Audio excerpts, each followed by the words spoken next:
Buenas a todos. Esta obra se llama Caballero Negro.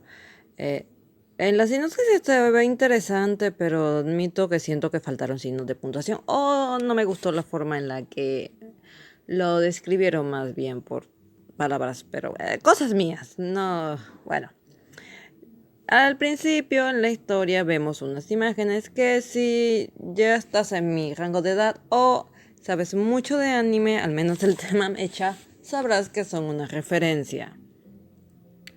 Y efectivamente estamos ante un par de niños jugando, hablando sobre ser superhéroes, tener poder, hasta que los mandan a dormir, lo bastante normal para su edad.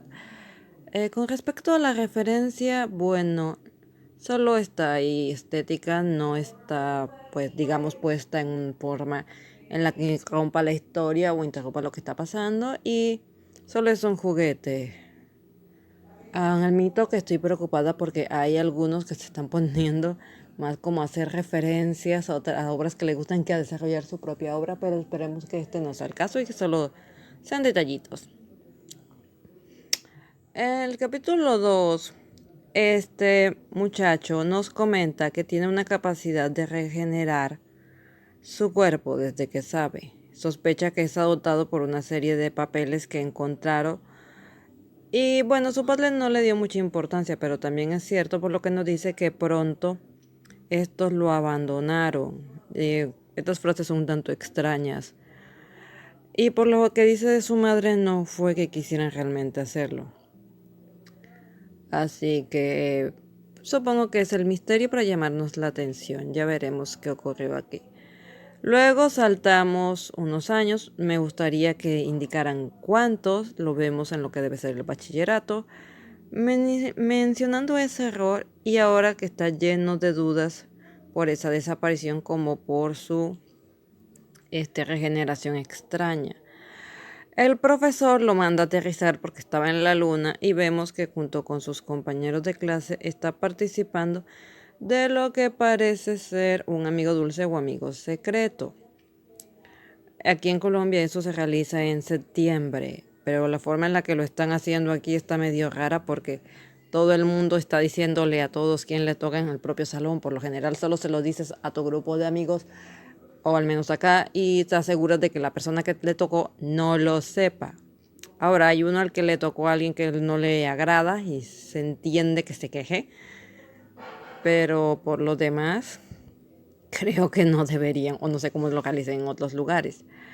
Por lo demás a nuestro protagonista Ichiro le ha tocado la chica que le gusta y digamos que es algo bonito que le pasa antes de lo que sea que se venga. Inmediatamente pasamos a un grupo en una nave espacial que podemos asumir son los antagonistas, ya que para empezar mencionan que no deberían estar en la Tierra por estar prohibido, pero están buscando los planos de un arma. Me gustan estos diseños, capas, cuernos que solo dan estilo, pero no creo que sirvan para nada más. Armaduras antiguas mezcladas con tecnología futurista. Bueno, se comenta algo sobre un grupo llamado Juventudes Escarlata, quienes acompañarán a el líder, me parece que lo llamaron Cero, para ir a la Tierra. Esperan que él ahora sea quien les enseñe. Y el que se autodenomina como el nuevo líder de este grupo asegura que se encargará de un tal joven con potencial que les preocupa un poquito. Esta asegura que lo eliminará como cualquier persona que los pueda llegar a descubrir. Sin embargo, dicen que tendrán cuidado y solo actuarán de noche para minimizar todo el asunto. Así que me imagino que están súper mega ultra clandestinos que no se pueden permitir la mínima sospecha hacia ellos. Ve tú a saber qué estará pasando. Aunque si buscan un arma y el interés no es destruir ni conquistar la tierra, según entiendo, entonces debe ser que están ocupándose de un conflicto interno donde sea que ellos vienen. O sea, me refiero que si están en otro sistema solar y hay una guerra, un arma poderosa sin duda podría servirles. Sin embargo, se recuerdan mutuamente que no deben ser vistos. Como no sabemos exactamente dónde están, porque no se indica que ya estén llegando a la Tierra, podemos asumir que ahí están apenas viajando hacia ella y toda esta conversación es un informarles a todos lo que ocurre y así nosotros tener el punto de vista de la situación o estar bien informados. Considero que esta conversación está planteada de manera muy natural. Y también llama la atención que el muchacho, el que llaman Cero, apenas cumpla con esta misión será reasignado, anteriormente miembro de la Juventud Escarlata. Esto podría significar que pudo haber sido el líder anterior o un miembro importante, eso lo dejan bastante claro. Ahora, como dije, siempre en las historias es muy importante que las conversaciones entre los personajes sean naturales. Sin por ponernos a dar demasiada información, la cosa no se siente natural, sería extraño.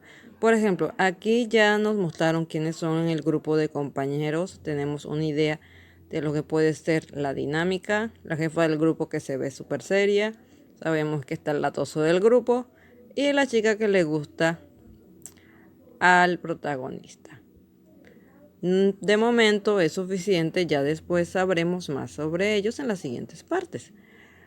Y lo de los antagonistas, por lo menos ya tenemos más o menos cuál es su dinámica en cuanto a liderazgos, lo que quieren hacer y lo que buscan. Así que como se podrán imaginar, tampoco estoy en contra de que en esta escena o en estos capítulos en particular no haya habido acción. Es decir, ni es buena idea apresurarse a contarte de plano toda la historia, como ya he mencionado en otras ocasiones, y tampoco es bueno irte muy rápido a la acción si no estás intentando buscar un ambiente de intriga y misterio. Todo está siempre en equilibrar las cosas. Y me parece que esta, al menos de momento, lo está haciendo bastante bien para llamar la atención y ser entretenida. Se encuentra en Toon Latino si a alguien le interesa. Bueno, por mi parte eso es todo. Ya veremos más adelante qué ocurre. Chao.